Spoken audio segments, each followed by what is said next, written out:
Hey everyone, this is Victor from Cyborg for Life, and I want to welcome you to episode 169 of Limb Lengthening Live, where the patients interview the guests. And today we're going to talk about a topic that a lot of you want to know about. I get asked all the time, super popular topic. It is regaining a normal walk after limb lengthening. Now, I actually didn't change it on the screen here.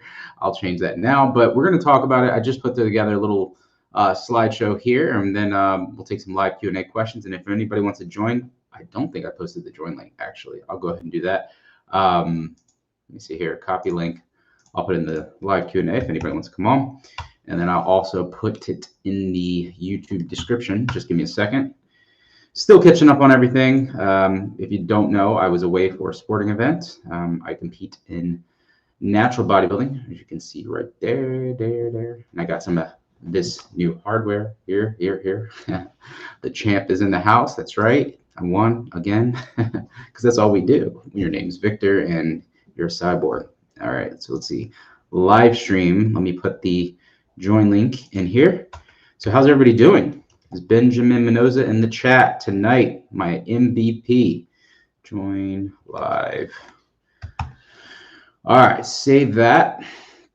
All right, so now we got it in two places, plus the Discord, plus I emailed it out. All right, so, we got Froggy Dragon on the stream. What is up, my man? I'm about to start packing, leaving for Paley's this Saturday. What should I pack? We'll be staying at a hotel, the Homewood Suites. Oh, man, that's exciting. So this Saturday, you're going down there. Well, the good thing is that I think those Palm Beach boys, you got Aiden and Aaron down there still, so hit them up. They're going to be able to, get you all set up the right way. But no, man, I think really just pack light. I would just order things on Amazon. When is your surgery, by the way? Because I would just order from Amazon when you get down there. And you don't need to overdo it. You can do it in like phases. Somebody's texting me. Let me put my phone on quiet because I know how that gets. All right, cool. So yeah, we got that. And then we're gonna just run into the topic here. So I don't want to waste too much time. Fear God is in the house. What's up? 101. My night has been good. How about you? My night's been okay. I've been just got off work not that long ago. Still got work to do, emails to catch up on. The cyborg business thing is just my hobby. So I have an actual job. So we got Croco. Oh yeah, Croco. Hey man, how are you? Hey Vic, I am in the Romanian forest. I got scared from bears. Now I'm in my car. Is this a smart move? Are you serious? Are you really in the Romanian forest right now? That's crazy. Wow. The funny thing is I do an exercise that's named after Romania as well, the Romanian deadlift, the RDL. That's crazy. Are there really that big bears? And we got side quest. Yeah, you hit me up earlier, man. So he might actually join the stream in a minute. So that'd be really, really cool, because if you guys don't know, he's one of the top, limb lengthening patients that made an amazing recovery. He did a quadrilateral lengthening. And there is a patient who did it in South Africa. I still got to work on his video. It's just been crazy since I got back from the contest. But anyway, let's get the stream started. So what I want to do first is I put this thing together on ChatGPT. It's a little, slides. We're going to talk about this real quick. We're going to go through getting back to a normal walk after limb lengthening. Let's hit you guys with that first. And let me just change the, hold on really quickly. Let me change this. I don't know. I thought I changed it earlier, but it changed. Getting a normal walk after LL. There we go. Boom. All right, cool. So now we know what the stream is all about. All right, so yeah, and feel free if you want to join the stream. The links are in the description, and they are also in the chat. I should have put that in the chat as well. All right, so let me go on here. So after limb lengthening surgery, your walk is going to most likely be jacked up. One, you've been down and out for months, right? So your muscles have been dormant. Even if you have a more weight-bearing nail, like let's say a mechanical nail, or let's say the PMAX is out, or some futuristic cyborg nail, well, then your walk is going to still be, impacted, because your muscles have been like dormant or not as active as they usually are when you're normal. So why is that? That's number one. That's why your walk is affected, because the muscles aren't. That's what moves your bones, right? Your bones stabilize and hold your body weight up. That's your support beams, and the muscles are your locomotive. They move you forward and around spaces. What's the recovery timeline like for getting back to normal walk? Well, typically for femurs, I have seen that patients who, let's just say, do 8 centimeters on their femurs, they usually get a normal walk back after walking, this is on average, feet on the ground, unassisted, by around 6 months. Then you give it an extra 8 weeks to normalize that walk. So about 8 months in, femur patients who did 8 centimeters, think 8 centimeters, 8 months, okay? For tibias, if you max out the tibia, let's say 5 centimeters, which is 2 inches, usually that is about 8 months, right? Because the tibia lengthens slower, it heals slower, and that's the only reason why I'm saying that. Now, if you heal fast, there's less muscle involved for propelling you forward on the tibia. You get more plantar flexion, and if you're not super tight and you don't have crazy equinus contracture or ballerina foot, you can probably get a normal walk back faster with the tibia because there's less like joints. It's one joint, right? Kind of your knee because the gastroc crosses the knee joint, but really it's that ankle joint, and you know, you get like a little bit of spring in your step, if you will. So usually about 7 to 8 months for the femurs and the tibias, maxed out at 5 centimeters on the tibia or 8 on the femur. Roll up PT, this is huge. I mean, I preached it. You guys have practiced it for years. Physical therapy is paramount when it comes to getting back a normal walk. You have to work those muscles. You're going to be tight after lengthening, depending on how much you do.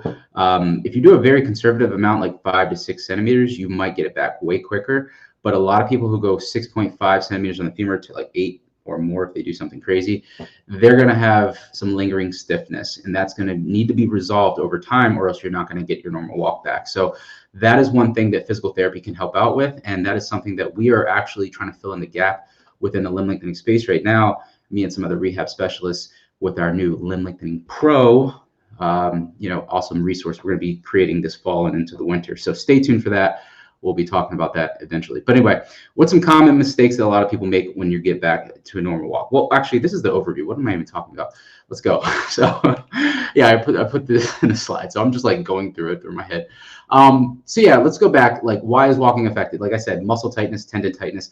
Your tendons are kind of attached. They attach muscle to bone, so they can be tight, but usually it's the muscles that get tight.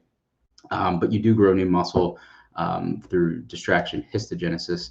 And a lot of times that muscle needs time to mature, elongate, stretch, strengthen, and then you go from there. Bone healing and consolidation, that's the first part of this, right? If you don't let your bones heal and consolidate and ossify, then you're not going to be able to have anything to walk on. So that's the first step. So if you don't have your bones healed, focus on that for the first aspect of recovery.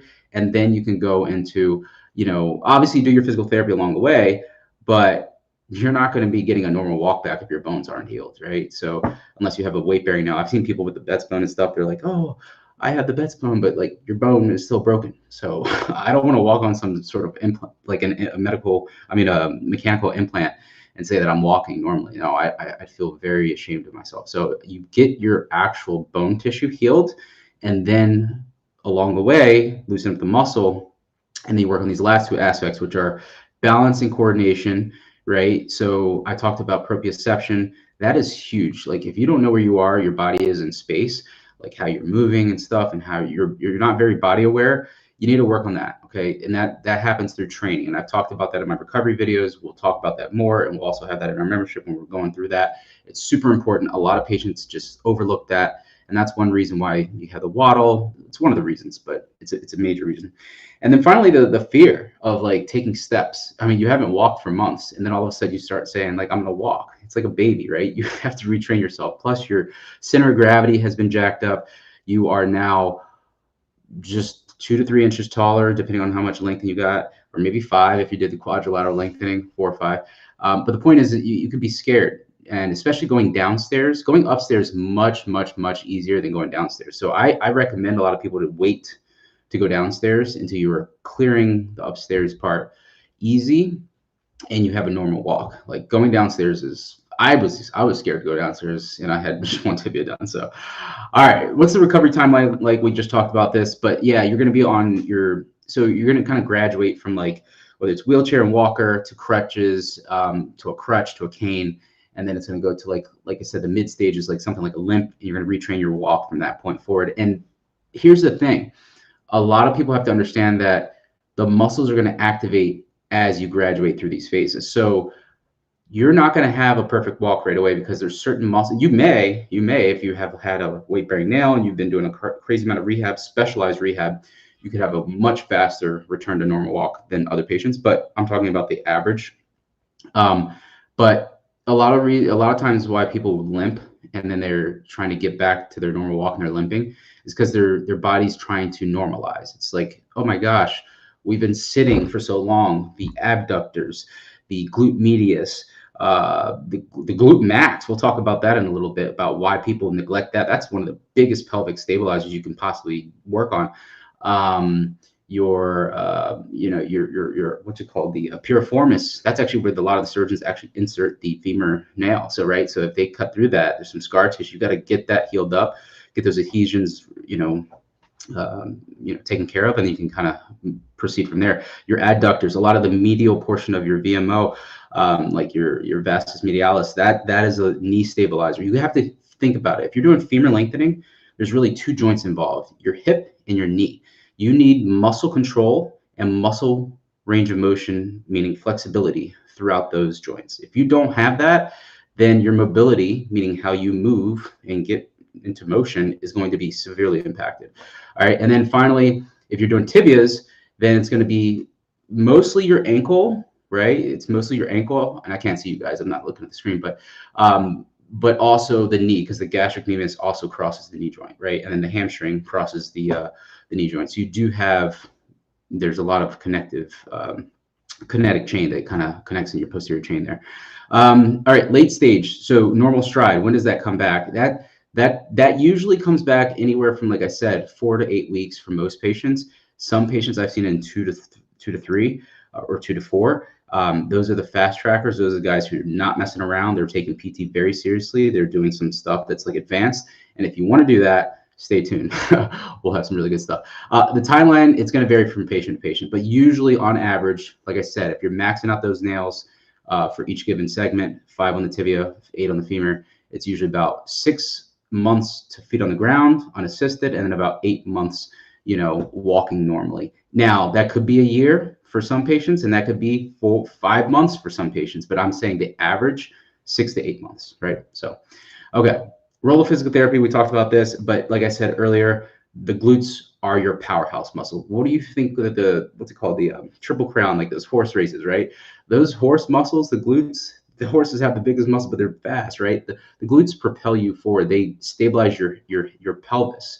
And in orthopedics, the number one thing that a surgeon's trying to accomplish is stability. So if you can't stabilize your pelvis, you're going to have that weird waddle, that penguin walk, or some people call it Trendelenburg. There's kind of differentiation between the two, but your glute max, I would focus there first. I know a lot of people are saying, let me do clamshells and side leg lifts. No, those are isolated little muscles. Work on the big powerhouse first, and then go to the little muscle, or do it all at once. But gotta do the glute max, glute med. You gotta do, obviously, I would say piriformis, all the hip rotators. And then obviously you want to stabilize the knee joint with the VMO. A lot of people, femur patients, talk about the medial portion of their knee hurting a lot. I think it's because the sartorius is getting stretched, which is the psoas muscle. But I think also the VMO needs to be stabilized, and you can do that through some other training, right? So strengthening your glutes, your hamstrings, your hip flexors, those are big for femur patients. I also think that the quad, the VMO, is a really big one. And then for the for the tibia, you want to strengthen the soleus, the gastroc, and you also want to get maximal range of motion in that ankle joint, okay? Balancing gait training. I think we talked about this in the past and also a little bit today. It's proprioception, right? So you need to kind of focus on actual walking gait drills, or just walk. Just get a lot of steps in on your little, fitness trackers and stuff. And just practice it, right? So that's kind of all under the umbrella of physical therapy and rehab. All right, so we talked about some common mistakes, stopping PT too soon. This happens all the time when I talk to patients. They're like, oh, I finished lengthening, I'm done PT. And they're just sitting and they're waiting for whether if their bones are healing, whatever. Like, don't just sit there. You have to do rehab or physical therapy of some sort all the way through consolidation. And you should do some sort all the way to the 2-year mark, or at least the 18-month mark. Another problem is that patients overcompensate, and this develops like some sort of imbalance, whether it's a muscle imbalance or it's a structural imbalance, depending on like if they got it done in a good place or whatnot. But yeah, you got to make sure that you're not overcompensating, because that starts to kind of create another problem altogether. Yeah, neglecting balance training and rushing recovery. This is the biggest one right here. You got to be patient. You got to work at it and put effort in and be disciplined and dedicated, but you cannot rush your recovery. It's going to take time depending on your genetics, depending on the effort you're putting in, depending on the nutrition you're eating, depending on how much rest you're getting, depending on a lot of things. But if you optimize all those different aspects, then your recovery will be optimized. And I think that a lot of patients, that's the number one thing, is that they're missing 2 or 3 different aspects, and they're focused on, lengthening, and they're saying, I'm doing lengthening and stretching, but then they don't do, I don't know, the nutrition or the rest and stuff like that, or the other aspects like the balance training or proprioception or whatever have you. So yeah, there's a lot of aspects that go into this. We want to make sure that you're filling in all of them. Okay, if you want to make this process as smooth as it can be, then take it seriously for 8 months until you're normal, and then you can kind of pull your foot off the gas a little bit. All right, so what's some tips for faster recovery? Physical therapy, be consistent with it, and if you don't know what to do, then you got to reach out, right? And we're going to be putting together a resource for patients, because there's a huge gray area, a big gap in the industry right now, that patients who leave their lengthening clinics, they're like, what do we do? Well, we're going to answer that for you. So we haven't put it together yet. I'm still in my season right now, so things are really tough, but with work and everything else. But like once we're working with beta patients right now. And once we get enough data, we're going to kind of conform the program together, and we're going to figure out what patients need from both femur and tibia. So record and review your walk. Yeah, so it's like, football players look at their tapes from the games and stuff, and they try to, scouts look at stuff, and you want to kind of look at it and learn. So if I'm in the gym and I'm doing like a squat or a deadlift, I want to see, am I getting a good hip hinge or a good angle or good leverage on that lift, or should the bar be closer to my core, or whatever have you. And the thing is that I'm reviewing my technique. The same thing goes with your walk. You're now monitoring your walk, and you can do that through virtual video consultations and/or resources. But the point is that you want somebody who knows what to look for and how to highlight what the issue is, so you can get to the root cause as soon as possible. Because if you don't, then it can linger. And I think I've heard several surgeons say it before, and I've said it before on my videos, that what you leave off that, like within the 2-year mark, or whatever, you don't recover within the first year or so, it can kind of become permanent, right? I have seen patients that leave stiffness. Your muscles will get really stiff, and scar tissue adhesions will build up, and it's going to be very hard to get rid of it later. It's like if you let something like plaster dry, right? Try getting it off later. Or I don't even know what I'm talking about, like plaster, but you know what I mean, like paint or something. It's a lot harder to get off when it dries. So get it off while it's wet and like malleable. Same thing with your bone, like let the regenerate heal so in the right area. Yeah, and then just like, so as soon as you are cleared for, progressive weight bearing, like a certain percentage or so, take advantage of that. Get mechanical stress on those bones for, your bones to heal and the muscles to get reactivated from being dormant for so long. And like I said, stay patient. It just takes time, right? So that's pretty much it, guys. That's the whole magic behind getting your walk back to normal. It's not complicated, but there's a lot that goes into it. It's very involved, and you have to be on top of it, because if you're not, it's going to pass you by, and you'll be like, oh, I'm not walking, and it's 14 months, and this limb lengthening thing is bad, and this, that, and the other. But then I see other patients who really put the work in, and then they get their normal walk back within like 8 months or 5 months. Some patients, yes, that's right. So it can happen, but it's what you put in, right? You got to take this very seriously, because you're investing a lot. So don't play around with it. Like, don't just think, oh, it's to get me taller. Yes, but there's a lot that you have to pay back, and to make it all happen. So that's it. That's pretty much my little my spiel for the presentation. So if you guys have questions about that, we can answer. But that's what I want to kind of run through. I did it in 20 minutes, not too bad. All right, so let me go ahead and stop sharing there. Actually, I'll leave it up for a second. Let me go back to the first slide. How do you do that? Okay, good. Okay, So let's see what we got in the chat here. Where's the chat? There it is. Okay. All right. Cool. August 26th. Okay, Froggy Dragon. That's when your surgery is. Okay, so that's like, today's the 21st. So that's like 5 days from now. What's that, next Tuesday? Holy crap, man, that's exciting. But at the same time, it's it's coming up quick, man. Are you ready? Krakow, yes, we got the highest density of bears in Europe. Oh my gosh, I am Romanian. It's 2 a.m. for me. What are you doing in the forest at 2 a.m.? Man, you're crazy. I gotta give you props though. What kind of bears are there? I'm a animal fanatic, so I love going to the zoos and stuff like that. But like, what kind of bears are there? Fear God saying, what has anybody used TV 500 or BPC 157 during limb lengthening recovery? There have been quite a few patients that have reached out to that Dr. Robbins' friend, the ER doc, about, I call him the peptide doc. But some patients have gotten good results, and others have kind of, shrugged their shoulders and like, I don't know if it works. I probably have to say that they in a caloric deficit or barely maintenance, because you want to make sure you're in a surplus, I think, for those things, because you're laying down new raw materials. You want to have it, those things are kind of peptides direct the construction, essentially. The 157 is like it has angiogenic properties, and I think the TB 500, I forgot what it does, but yeah. I already have a funny walk.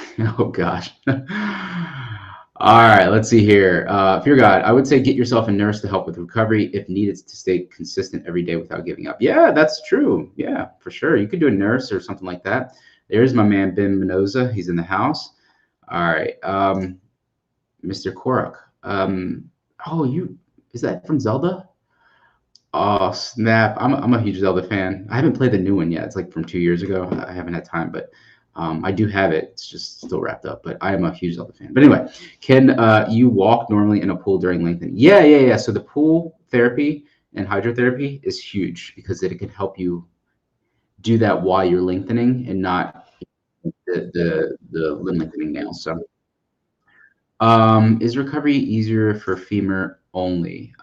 Usually. Hey, what's up, MD? How are you?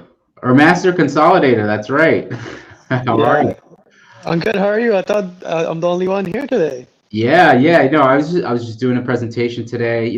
Probably not gonna do a super long one today, but next week we're gonna be interviewing 2 guys that are finished in consolidation, like yourself. It's gonna be Aaron and Aiden from West Palm Beach. They're doing it down there. They're both finishing on the same day, so they'll be bringing content. Like yourself, though, you guys, let's give it up for MD, Master Distractor, who has now evolved. That's right, he's like a little Pokemon. He evolved into Master Consolidator because he is in consolidation now. He hit his 8.3. No, it's 8.2 something. It's up. I put it at 82.21 millimeters because either I'm at around there because the ERC on the left leg just stopped at like 0.21 before it went to the 0.25. So Okay. I have it at 0.21. So it's trying to be exact. But Gotcha. Okay, well, 8.2. I mean, that's huge, man. 8.2 something, yeah. That's awesome. Give it up, man. He made it. Lengthening is over. The hard part is over. Now you can. Well, it's not hard. It's not over yet because I just paid for Tibia right. Like I just got back home after doing Tibia. Was paying for it in October. That's crazy. I'm so shocked that she let you go through. You're able to do tibias without your femurs fully healed. Like that's almost fast tracking it. But you want to knock it all out, I guess. But is a lot of so in October? What? Because I know you told me that, and I'm excited for you. But at the same time, it's like I don't know. I just feel like you should give yourself like 3 months, right? Is that like not too soon? When is it in October? It'll be no 2 months. So I finished last week, right? So it'll be 2 months after the last spin of the femurs. So I think the bone is not going to be healed for sure on the femurs by the time we go forward, but the soft tissues are my flexibility is quite good. Okay. So not going to be a limiting factor really. The bone is not healed. I don't think it'll be like completely healed by the time we do tibias, but I think it's just like that. You know how people do 3 weeks apart? I think it's more like instead of 3 weeks apart, we're doing 2 months apart maybe. So yeah, I just felt like, you know, for most patients that I've talked to, I think, but again, it comes down to your personal flexibility, which seems pretty good. So that's awesome. Very, very cool. Yeah, the flexibility is all good. So that seems to be a limiting factor for a lot of people. So I think I'm good there at least. So we'll see. That's awesome. Very cool. Well, we are excited for you. We'll keep, yeah, and like you said, like if you guys are new here, yeah, and just one thing I want to say, because I know that I talked to another guy that used to come on here a lot. So if you join the stream, I just want you to know this too, MD, is like, because I think you know who I'm talking about. There was a guy who used to join a lot, and he recently contacted me about wanting to remove his content. I just want to say this publicly. There's nothing against him. I'll do it. But now he has wanted to retract a lot of his content because he's done lengthening, I would think. And for any reason, he feels somebody might recognize him or, you know, something.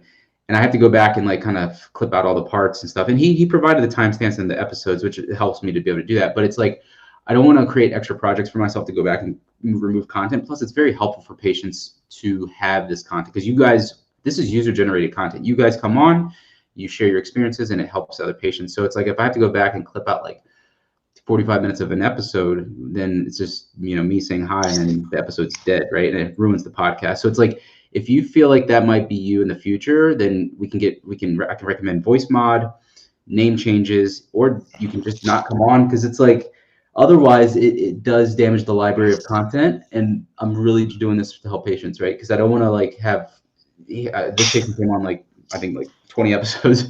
And I was like, I have to go back and do it, you know, change it. Which again, nothing against him. I understand that not everybody feels comfortable, but it's like if you feel comfortable during lengthening, like you're hyped up and ready to go, and you want to share up with the world, later on, just understand that those feelings might change. Like HJ, like you guys remember him, he pulled everything down from online. He's removing himself from the industry. That's fine, but he had his own like kind of thing, and I did have to remove some of his content. But like if you're heavily embedded in my content, like I just ask that like, either we're going to have to leave it going forward, or you just think ahead of time, like, will I ever want to have, you know, will you want to be more anonymous? Then voice mod, name change, let's do that, because I don't want to have to go back and, for one, create crazy amount of work for me because I'm already behind like weeks. But also it's like, that hurts the content, right? Because then it's like people watching episodes, people say, I binged your videos, and then you get to like 6 videos in a row, they're like, well, Victor, you said hello, and there's nothing else because the person talked the rest of the video. So, but anyway, I just wanted to kind of put that out there. So, but you're cool with it, MD, right? Because you're on quite a few of them.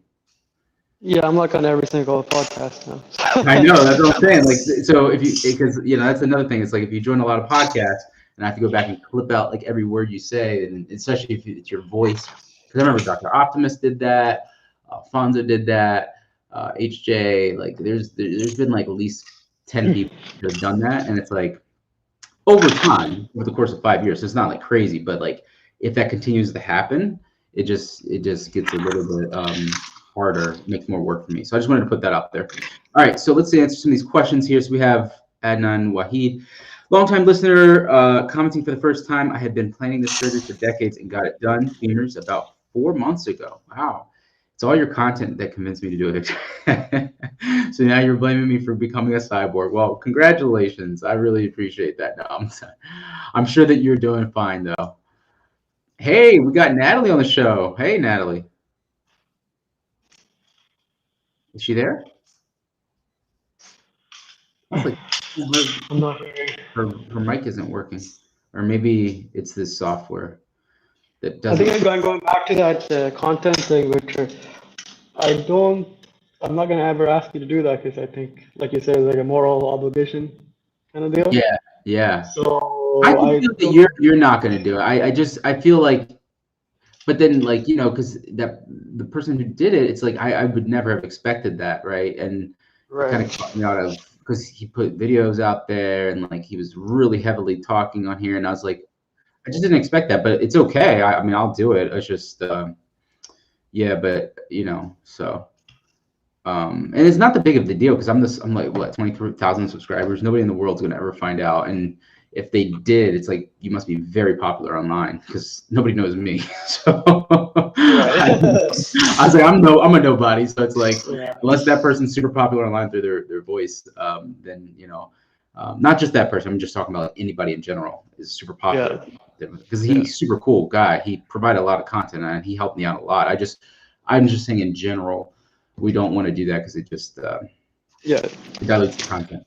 So let's see here. Armin is saying, bro, why can't we increase from the spine? Increase height, only leg will be a big leg.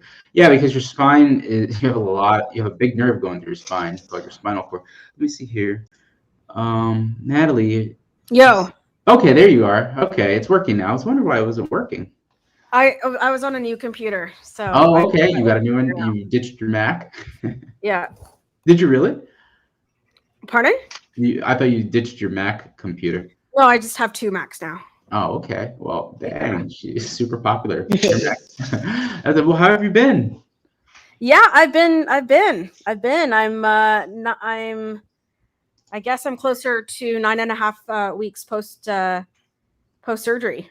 9.5 months. 9.5 months. Sorry, yeah. 9.5 months. Yeah, and you texted me, I think it was like maybe 2 weeks ago, that you got cleared to be weight bearing somewhat, right? Yeah, well, I've been weight bearing before my clearance, but yeah, I got officially cleared. So, you know, it's just definitely a much slower recovery for me than I think for most. Yeah, and like I said earlier, it's so like there's different aspects. In fact, like here it is. It's like bone healing, which is, you know, under the second one here. It's like that was your first thing. It's like you were tight, but you couldn't really even walk to get to take care of the tightness because your bone wasn't healed. So yeah, your recovery go down. And even now, the leg that, like, my left leg's completely healed, and it has been for quite some time. Mm-hmm. It's my right medial side that is very slow, and thus I can feel. It's like kind of weird. I can feel my leg is weak. My right side of my leg is weak. Right. Really. Yeah. So, and I'm not sure if that has to do with the bone healing and consolidation, but definitely my right side is much weaker than my left. You know what? There was a patient from Canada that I talked to, and he said the same thing. He said that one of his legs was healing slower bone-wise than the other side, and he said that it just feels weaker. So I think that there's a physical. Yeah, it's definitely weaker, and I think definitely it's kind of funny. My left leg is what was more tight. It was like the tight leg. Mm-hmm. And my right leg is the weaker leg. So it's like each leg has their little thing. Yeah. Mine is the right too. Right is the weak one. That goes to show you that like this isn't going to be like a perfectly like even process for both legs. So, like one leg, like and Natalie, which was the leg that had the nerve issue? The right leg, and the right leg still not as much, but like I do get like little zaps of nerve pain almost every day. It's not painful or anything. It's, you know, so quick. So that's very interesting to me. You know, just kind of waiting to get my legs kind of muscular again, you know? Yeah. So, you know, as much as I can. I'm definitely limping still. So I waddle. I'm a waddler. I'm a long-term waddler. Yeah, and this is what I was talking about, the normal walk today. And like if we look at the early stage, like you just got off of the early stage. Now you're here, right?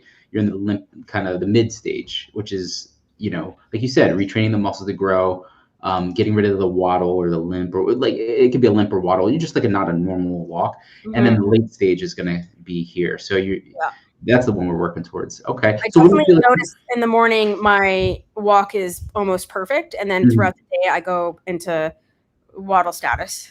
That sounds so funny. What are you doing to kind of work the waddle away? You know, just like the tricks the PT tells you, you know, to pick your knees up and like try to focus on gait. Try to, you know, squeeze your glutes and try to like, you know, suck in your stomach, trying to do these little tricks. Definitely have to be aware almost all the time of what I'm doing with my legs to try and eradicate the limp. Gotcha. Yeah. So being very body aware. But very body aware, yeah. And I think, I think going to the gym will help over time. Yeah, and that's kind of where you're see, this is the cool thing about Natalie here, because like even though she was waiting for phase 1 of the recovery process, her bones to heal, she's still doing physical therapy. So she's working on her muscles and like her tightness, and she's working on being body aware, balance and coordination training. So she's not just sitting there, right? So I do want you guys to realize that, like, yes, her bones are slow healers, but she's also doing other things that she can to kind of move the recovery process forward. She's been very proactive about it. Believe me, she's one of the most who wants to walk normally. She's been like, come on. I mean, definitely swimming with the fins really helps loosen up, I think, the hip flexors and the hips. Yep. I noticed when I was snorkeling last week, and I noticed every time I got out of the water, my walk was way better. Oh, wow. See, that's so cool. That is so cool that you said that, because it's like most people, patients, if you're not weight bearing nails, you can get in the pool, you can swim, or you do some sort of like resistance, what's it called? The water gust, or you know what I'm talking about, like the water rivets. That's awesome. That is awesome. Very cool.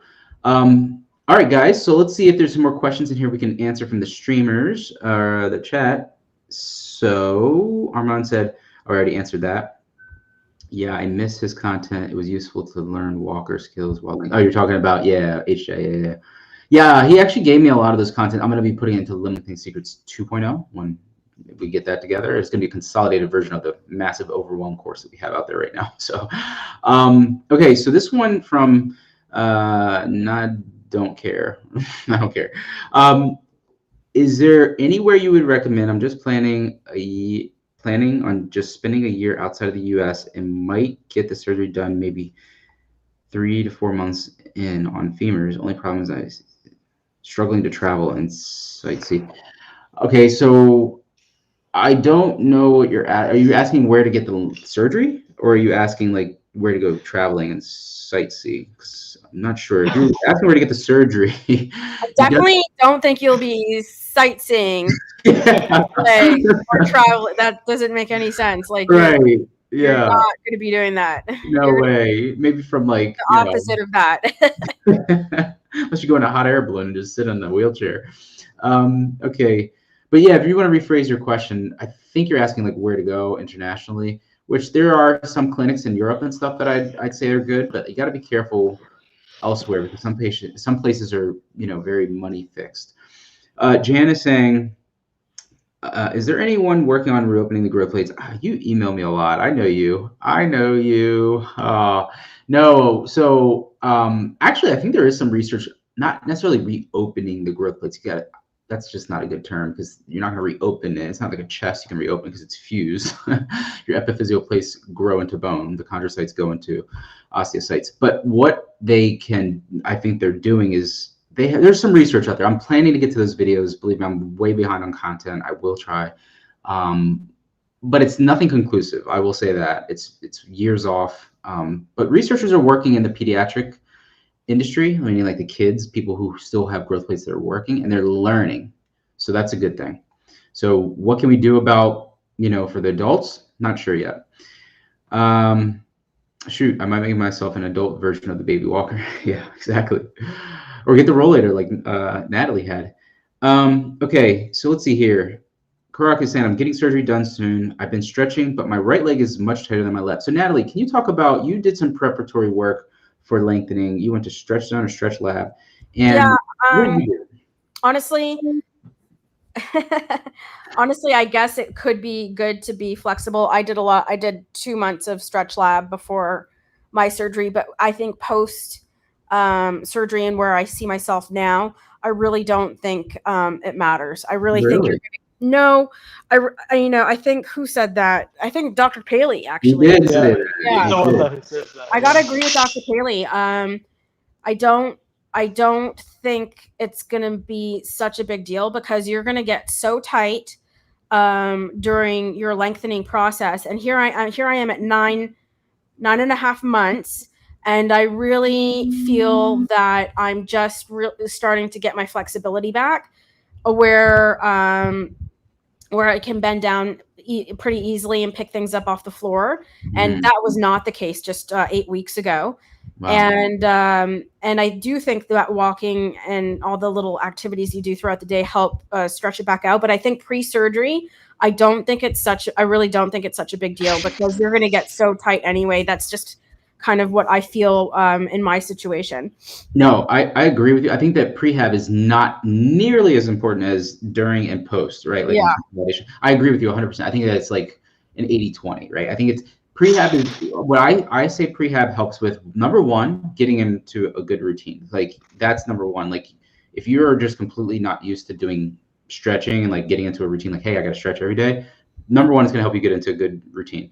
Two, if you're completely tight, you've never stretched before, it will help break up some adhesions and like get you loose. Because if you just go into lengthening like just cold, like, and that's how you are, unless you're a naturally flexible person, I agree. I mean, I believe that you will be messed up, like wasted. Like, Natalie, I don't think you would have gotten to 8 or close to it. I think you would have gotten to like 5.5. Victor, why am I such an anomaly? Well, you didn't have any muscle in your legs. That's why.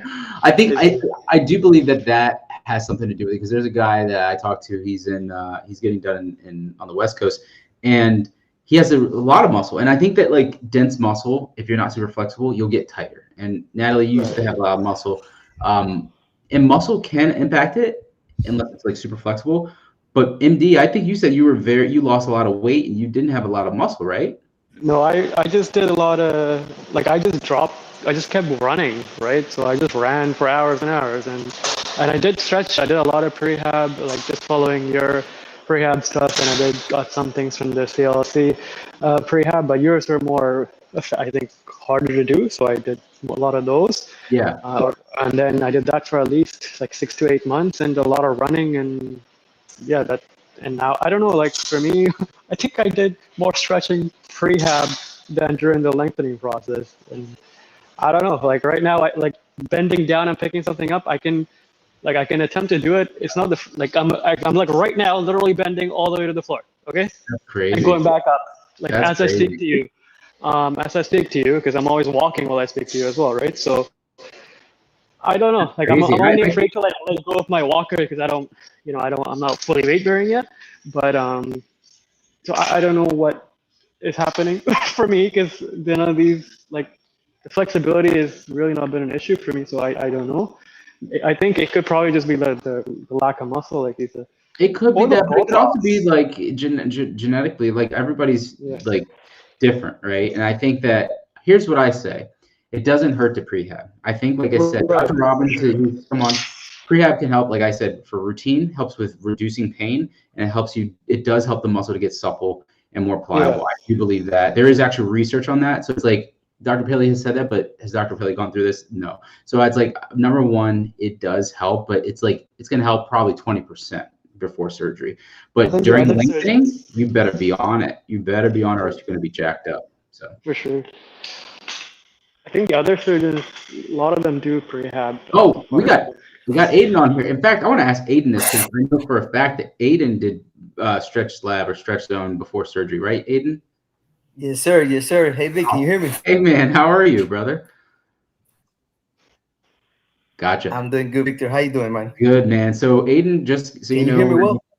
Yeah, we're gonna be featuring him and Aaron next week, because they're finishing up their lengthening, and Master Consolidator finished just the other day. So we got a lot of people wrapping up their femur lengthening. It's an exciting time. But Aiden, I want to throw this question to you, because Natalie feels like, the stretching before didn't help her a whole lot. She's still tight, but you did it, and you felt like you made progress, and it did help you, right? Oh yes, 100%, 100%. Can you hear me? Yeah, we can hear you.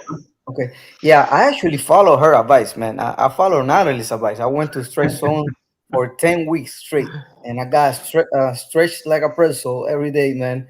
And man, I'm glad I did, because I didn't get nerve pain, and I think it was because of that. My legs got so used to the heavy stretching, mm-hmm. and also same thing, following Natalie's advice. When I first felt the little bit of sensitivity below my knees, I talked to the doctor, got on the GABA right away, and I slowed down to 3 turns. And I think the combination of those two things helped me avoid the nerve pain because I never got to actually get the pain from it. Absolutely. Absolutely. I do think it helps with like just alleviating the soft tissue adhesions. And that's the thing that stretching does that people, it's a hidden benefit of stretching. Stretching to get more flexible, yeah, okay, maybe that's a hit or miss. But stretching to condition your tissue, that's a whole nother thing. And doing a stim beforehand, it's almost like rolling out the kinks. Adhesions are scar tissue buildups that you may have had from past sports injuries, from sitting like an idle potato on the couch for years. There's things that you really don't realize that stretching can do. I stretch every day, and it helps me be able to train through an active range of motion and get a full muscle belly development. So it's really important that you do stretch. You don't have to go crazy, but to make some progress, if you haven't been doing a very active person, I think it can help. Now, MD, he's one of the lucky ones. He's just a flexible, banana over here. Yeah. Could be that Botox too, Victor. I don't know, maybe. Yeah, that's right. You did get Botox. You have the cheat Yes. code. You hacked the system. Yeah. Get out of here. It doesn't Could be the count. Botox, yeah. Yeah, freaking Botox injection. That relaxes everything. All right, let's see. Natalie, this one's for you from Gamer Fan. He's saying, Natalie, do you still feel pain or tightness or just tightness? I think I haven't felt pain since I had my surgery November 2024. I probably haven't felt pain since January. Like I did do personally, I think 8 weeks of stretch lab pre-surgery, and I did have nerve pain in my right leg. In fact, my right my right shin is still very numb. It's not as numb, but it's still very numb. Like you could kick it and I wouldn't really feel much, I'm pretty sure.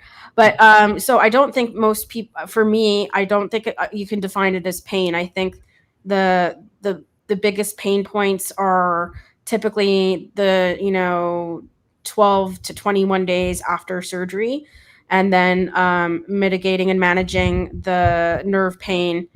And I think that if I was to do it again, I would have done just 3 turns a day. There were a lot of days where I did 4, and it was obvious that it was too much for my body to take. And so the answer is I'm definitely tight. I just got back into stretch lab again now, and so I'm going 3 times a week now because I want to get full range back. And I'm definitely probably, I would say, 3 or 4 months away of work to get full range back, where I could touch my hands to the ground with, touch my toes. Wow. You said something really important there. And I think Aiden, I want to ask Aiden about this and MD about this as well, is the distraction rate or the lengthening rate that you go at. I think that is also an overlooked thing. It's underrated because it can have lingering effects after lengthening that people don't realize, is that how fast you go. Like if you're going at 1 millimeter per day, Aiden knows this, is like sometimes your legs will feel that and you back off and things change.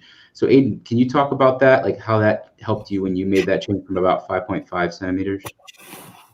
Yeah, right about 5, started to feel the first sign of nerve irritation. For me, it was just a little sensitivity on the shin. Wasn't much of a numbness or pain. So I backed up. I slowed down to 3 turns right away. Like as soon as I felt it, I went down to three turns for a couple of days, and everything just got so much easier. My flexibility got better.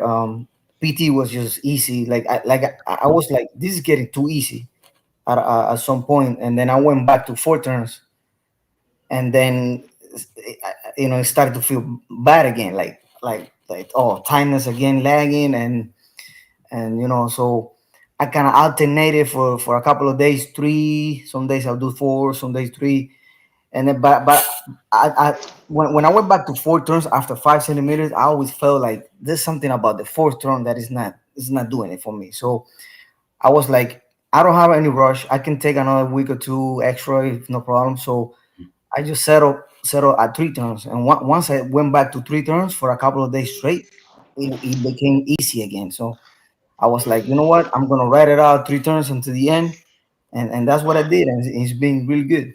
Wow. Wow. See, and then there's a guy, like I said, I've been talking to him a lot as he just finished his lengthening on the West Coast, and he was going at 1.33 per day, and he was in pain, boy, I tell you.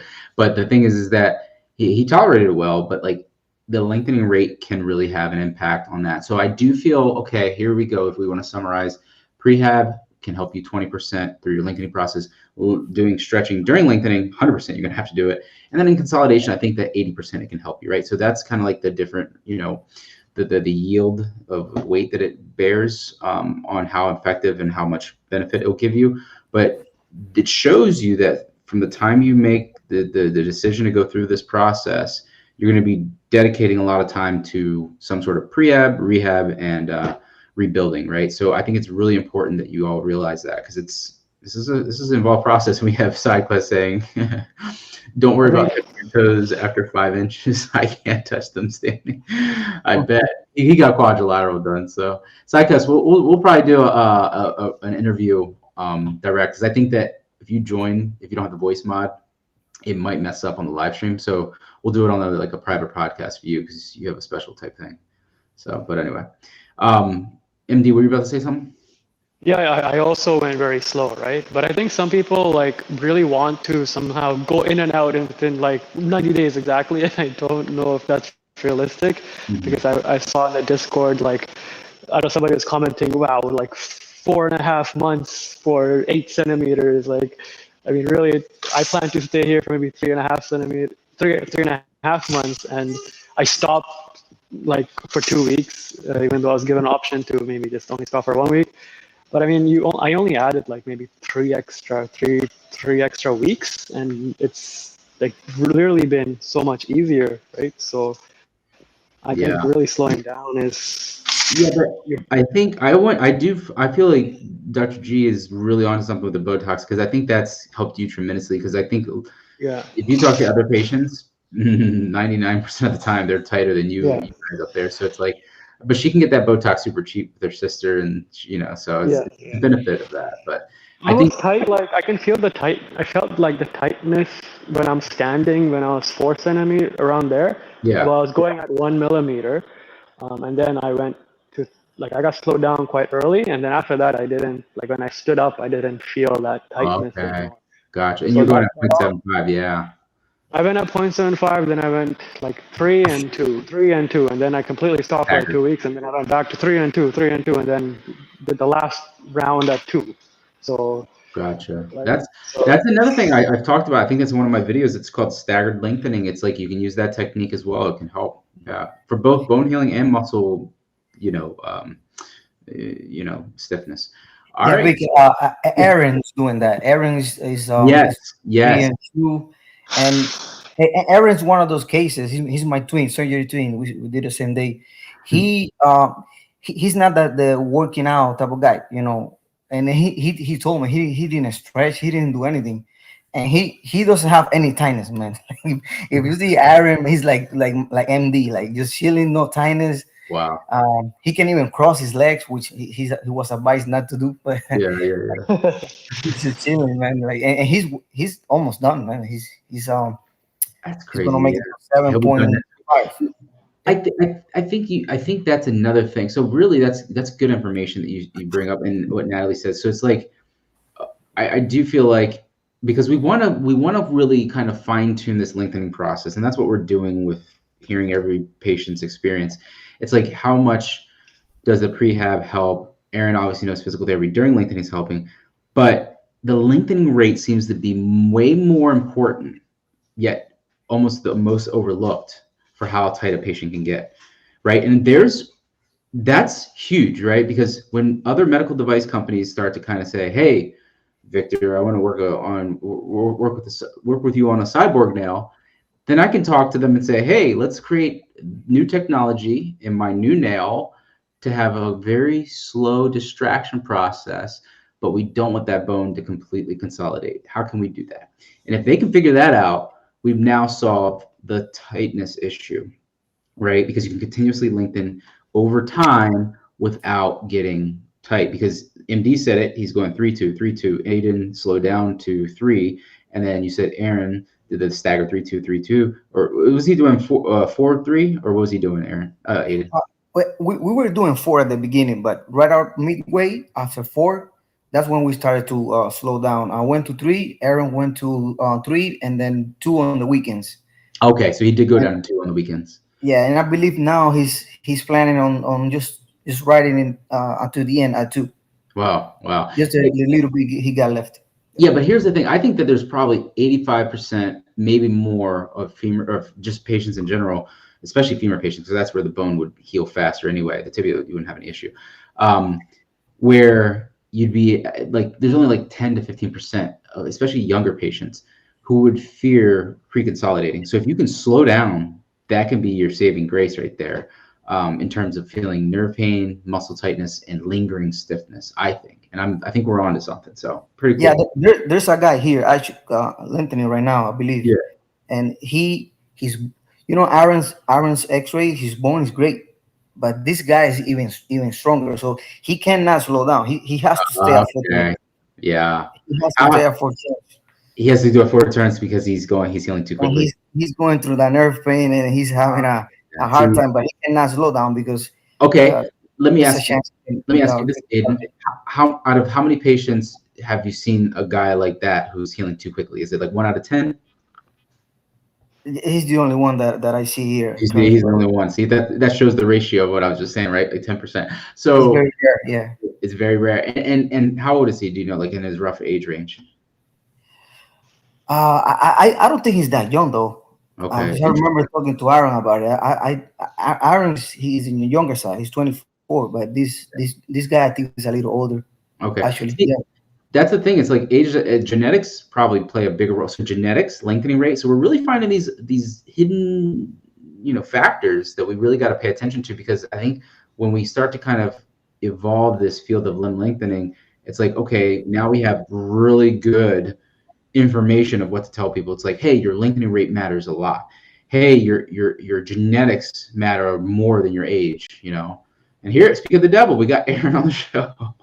Oh, that's my boy Aaron. Yeah, we know his mic's not working the first time, so he's got to go off and come back on because he's at that hotel with his cell phone jammers.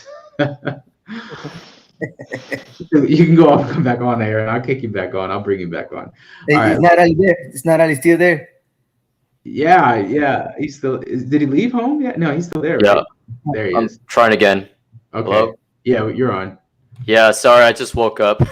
Oh, okay. He was missing the stream. Well, just so you know, we're probably much wrapping up anyway. But like, yeah, next week, you and Aiden, we're featuring you guys. So lots of content because it's your consolidating party. Like MD had his over the last weekend, I think it was, right, MD? Yeah. Last Friday was. And you guys can follow, subscribe to him on YouTube. He shows it. He has a video on there. He sent it to me over the weekend. It was amazing. He was like, I'm Master Consolidator. So, in fact, if you want to send me the link, I'll post it below so people can. Yeah, I think I saw that video too. Did you? Yeah. So he's sharing a lot of great stuff on there. Okay, Aaron. Yeah. So Aiden just kind of said this. We're really diving into like. I know the whole topic was about getting a normal walk back. I did that presentation at the beginning. Yeah, I heard the last few minutes, and then I just decided to just jump on out of bed and just chill out from my computer. Right, and I really wanted to kind of hammer this down because it's like Aiden says you're not that tight, but like when did you start kind of doing this staggered lengthening approach? Yeah, it was at 4.5 centimeters that I stopped doing 4 turns, and then I know I took a break like around 4.7 for like 3 days because of nerve pain. But ever since then, I've just been on like Aiden said, 3 turns on the weekdays and just 2 turns on the weekends. Oh, okay. So then, and now you're at like close to what, like 6.8? I just hit 7 like a few hours ago, and that's like my last turn. So yeah, I have a checkup with Dr. Robbins tomorrow. So I wish I could tell you more, but no, other than that, like Aiden said, I'm not tight at all, like for a lengthening patient. That is insane. I've only heard of that a few times, MD and like a few other people, but that's exciting. So yeah, next Wednesday is you guys' last lengthening. So Thursday when we do the stream, we're going to be featuring you guys and anybody else that wants to join for the big party, their consolidating party. MD, you can come and join, of course. But anyway, guys, all right, so let's answer a few more questions in here, and then we're going to call it a day. Let's see here. All right, so Oh, I'm sorry. This editor asked this. Oh, he's really asking that. So I think I answered this earlier, editor. I think I said that how effective. Some patients use them, they get results. Some use them, they don't get results. So unless you're eating and like you're doing all you're checking all your bases, they're not going to work that well. Like they are like, think about this. When you go to a construction site, you have like I guess the general manager, I don't know, you know what I'm talking about. Like the people who like orchestrate what you're supposed to be doing. That's what those peptides do. They don't magically just do stuff themselves. They need substrates, growth factors, and whatnot. If you're not eating like good nutrition, they don't have anything to kind of direct, right? There's also a natural peptide that I started taking because I can take it. It's a natural peptide. It's called Peptistrong, right? It's AI derived. They found it through AI, and it's supposed to help with lean muscle mass. And this is nowhere near as strong as these more synthetic ones, I guess they are. But the point is that if you don't have amino acids in a positive nitrogen balance in your body, they're not going to work. It's not going to work because it tells those substrates what to do. So make sure you focus on nutrition first. Because if I looked at your diet and it's like, oh, I ate 6 Snickers and 3 Reese's and I want to take BPC 157, TB 500, you're going to be spending money for no reason. So get your nutrition dialed in first, then go for those things if you're in consolidation, and then you can see if it helps. Because you don't want to take it and then start healing like Wolverine, and then you're jacked up. You have to break your legs again. So let's see. So this one here, I'm in the early stages of consolidation now. No pain, but a lot of soreness. Interesting. MD, you just got into consolidation.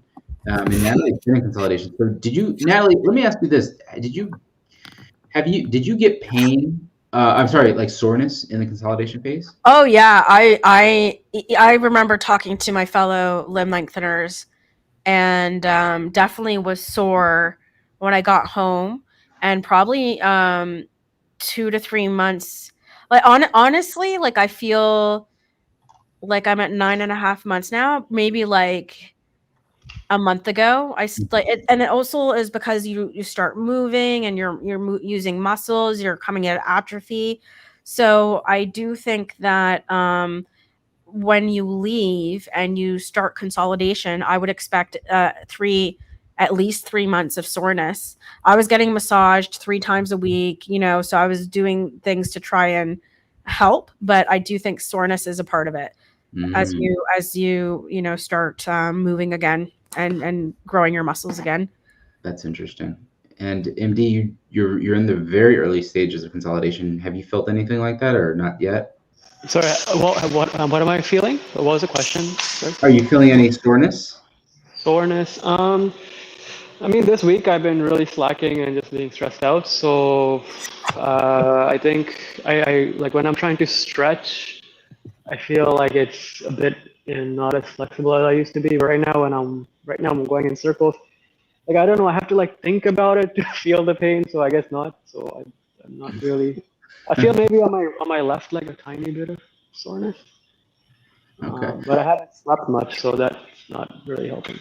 No, that's okay. I think what Natalie said, it makes a lot of sense. I've heard that. Well, I am weak, so my legs are very weak. Like yeah, I that can't. makes sense because you just kind of are rebuilding them and getting them moving again. But yeah. When you reactivate muscle, it's like retraining, and they're going to kind of go through that rebuilding phase. And they're going to get sore. So that's very helpful, Natalie and MD.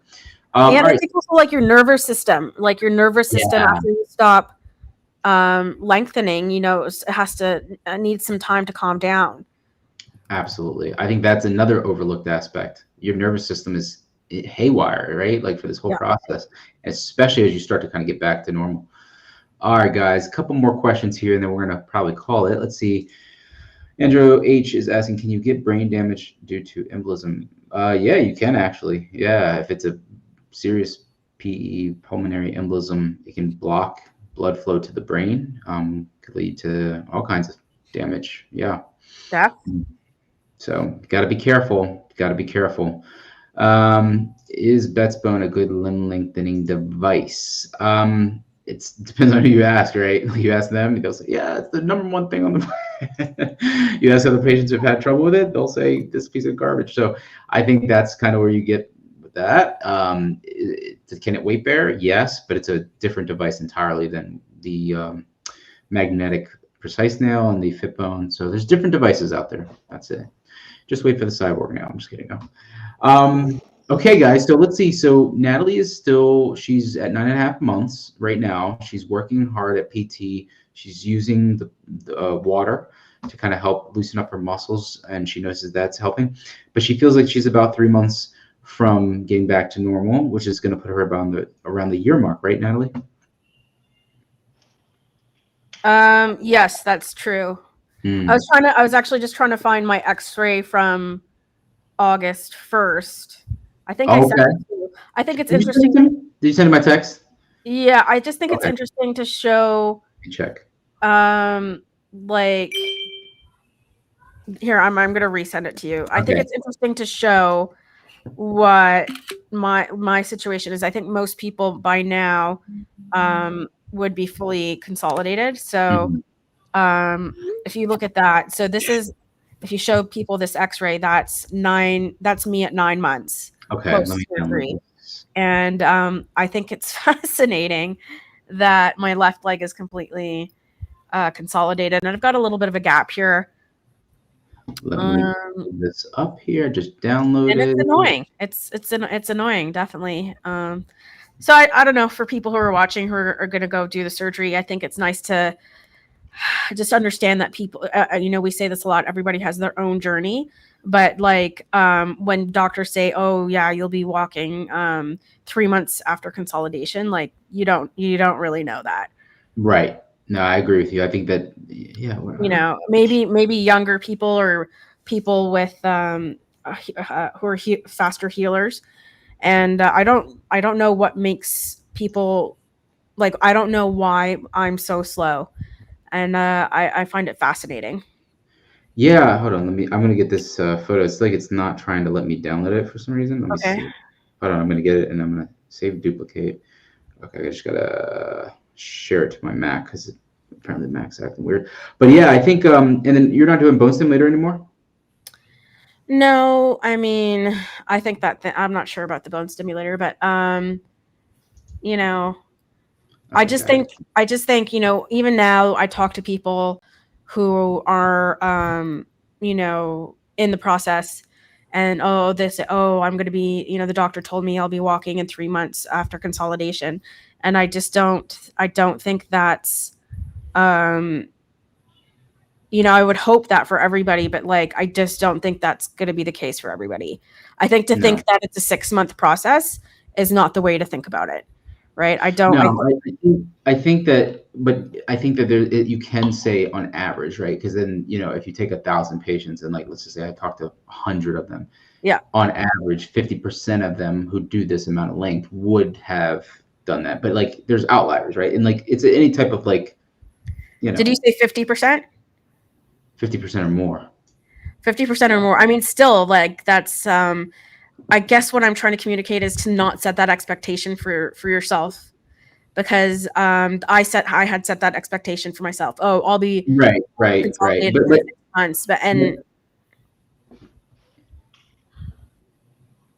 yeah, no. What I'm saying though, like out of 10 patients, I would say that at least 5 of them are going to have average bone healing. Some of them will have better, and some of them have worse. It's like that bell curve, right? And that's what you get with any type of statistical, Well, that's exactly it, right? So even if it was 60 or 70%, right? Like, even let's say it was a little bit higher, still, it's like, you as the patient should not go in thinking that it's going to be a 6-month process. No, you shouldn't go in thinking that, but you should think in like, hey, I know the data. And I know the risks. You got to just inform. That's all I'm saying. It's like, just review the information, the statistics.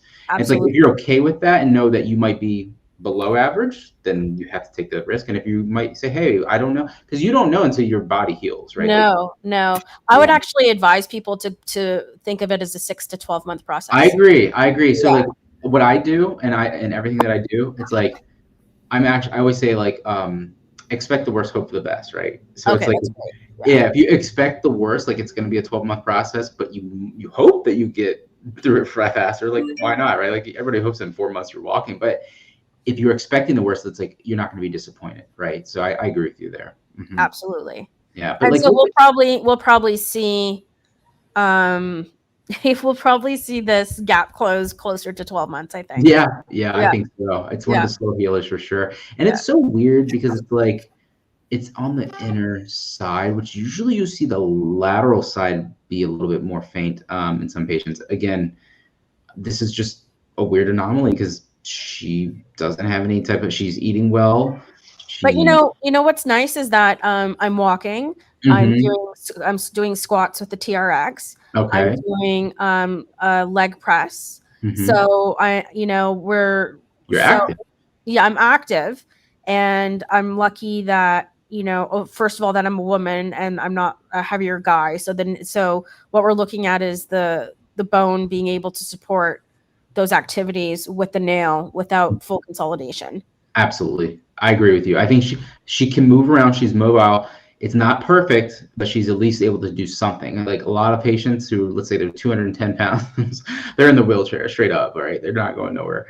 So this is great. Yeah, we're going to keep monitoring her. We'll have her come on until we hear that her bones are fully ossified and she can run into the prairie. Hey, Vic, can I ask a question to Natalie? Yeah. Hi, Natalie. I think I remember correctly. You took ibuprofen when you were lengthening. I took ibuprofen because it turns out I was allergic to Tylenol, and I didn't take it a lot. By 3 weeks I was off of it. Oh, okay. I thought it was longer. Just short term then. I mean, if there were nights I was having trouble sleeping, I would pop an Advil PM. But it wasn't like a consistent. I really don't like taking medicines. It wasn't a consistent activity for myself. And what's also interesting is my left leg has been healed for already over 2 months, right? So it's just this right leg. Yeah, that's crazy. And like I said, it just is a weird anomaly. It's just like this one leg. Some legs don't heal fast, but it's just taking longer for sure. Mm-hmm. It's a good thing. You where you mentioning you're active. You still doing your thing. So that's amazing to see that you're able to do that. Yeah, I mean, it did require a bit more patience. I at the 6-month mark, I was still, I think the biggest progression for me was 6 to 8 months after surgery. That's when I really started to get mobility back, and every week it's fascinating how much you improve. Every week you improve dramatically. Like even this week versus last week for me, it's just like, wow. It's always so shocking to me how much you improve over this 1 week. That's crazy. See, it's like your body's like, oh my gosh, we gotta heal. She's pissed. It's just like, yeah. And tell us about the good stuff. Like how does it feel to be taller, walking around? Oh, it feels amazing. I definitely notice it. A lot of people who know me don't notice it, and I find that fascinating. But my mom almost every day she says she's like taken aback every day when she sees me, and so that's really fun. It's fun to not be extremely short anymore. I think that even as I was just communicating a 6 to 12 month process, I think that's really important because as you come into consolidation, once you leave your surgeon and wherever you're doing your distraction, those months of consolidation, I think you really have to have a lot of patience because you're, as we were talking about earlier, your nervous system has to heal and like calm down. You've completely stressed your body out. Again, I don't think people really think or talk about that, but just being really patient with yourself. And yes, you're on a walker, then you're moving to crutches and you're trying so hard. And it's like 4 steps forward, 3 steps back, 2 steps forward, 1 step back. And it's, you have to be so patient, and just like, no, you're not going to be in this position forever. And that's why I'm kind of at this point now where I'm at 9.5 months. And I really think, being patient with yourself and understanding it's probably like a 12-month process, like a 1-year process from surgery to like being and feeling normal again. Absolutely. And I'm sure once I get to 12 months, I'm not going to be like who I was before. And now I understand, Victor, why you say 1 to 2 years, right? Yeah. Because I'm almost at the 1 year mark, and I'm like, oh, okay, I get it. It's like 12 months for me to feel quote unquote normal again. And then that next year is building myself back up to who I was and my abilities before surgery. That's so well said. And the 1 to 2 year mark, and not only that, right? And I said it before in past videos. It's like once you get to 1 year, I think you're only about 70 to 80%, depending on the patient, right? Like some patients, like I think 70% is kind of normal, right? So once you get to 14 months, 16 months, you might be 80, 85%. And then once you get closer to 2 year, you'll be back to like, oh my gosh, now I'm starting to forget about limb lengthening. But no, you're like, will that ever happen? But what you said is so powerful, because when patients consult with me, like everybody wants fast now. That's the day and age that we live in. It's like everybody wants like immediate gratification.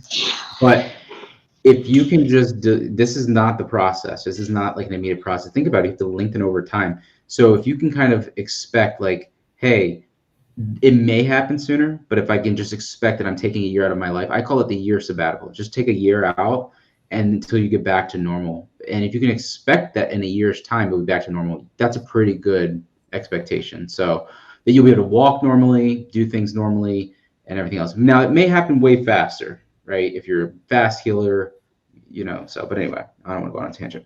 Very cool. Awesome. So Aaron and Aiden, you guys are up next week. So content, feel free to send it to me over the weekend if you want. I'll try to preload it and we can have a good discussion. Obviously, all your lengthening friends are welcome, but like everybody here and more. But you guys are consolidating next week. So bring the goods. Master Distractor, thank you so much for your YouTube channel. If you want to, I'll get the link and I'll put it. I gotta put the ad revenue thing up. You gotta show me how. Did you hit that amount? Yeah, that's good. No, I didn't put any algorithm, so it literally sits there doing nothing right now. So maybe I'll make money. Who knows? That's right. All right. And then Adnan has one more question. He said pre-surgery, he did a lot of pre-surgery stretching too, but he started getting tight after the 4 centimeter mark. So actually, believe it or not, I think it was Dr. Conway that I interviewed once. If we go back to one of her interviews, she said that stretching before surgery like that, it helps you get to the threshold. And for femurs, that's like 5 centimeters, and for the tibia, that's like 3. So, and again, I said at the beginning, pre-surgery stretching is not going to guarantee. People think like, how can I avoid the tightness? You're not going to avoid any tightness. You may prolong, or before you start to feel maximal tightness. So like, let's say Natalie did, I think 8 weeks or 10 weeks of stretch lab. It might have hit her sooner. It might have hit her at 2 centimeters, the tightness, instead of, 5 centimeters? Or Aiden, it might have hit him instead of 4, it might have hit him at 1 or 2, right? If he didn't do any. So it definitely helps, but it's not the end all, right? You got to stretch during lengthening. Like that's the main thing. But pre-surgery stretching can really help a little bit. So at least 20%. And ice packs over your knees. Oh, very cool. All right, guys. So that's pretty much what we got for episode 169 of Limb Lengthening. I talked at the beginning about getting a normal walk back. It's kind of like the video that I shot in the past. It's just talking about be patient for all the different factors, but you got to work at it. And Aiden and Aaron is up next week. Natalie, thanks so much for your update. We'd love to hear back from you each month or so. If you're gonna get another set of X-rays. Yeah, I'm actually gonna go see Dr. Robbins next month sometime. Not sure when yet. Cool. Yeah. All right. Yeah. So maybe we'll get some X-rays. So maybe you can come back on then. Sure. All right. Sounds good. All right. Well, everybody in the chat, thank you so much for your questions, and everybody appreciate you for episode 169 of Limb Lengthening Live.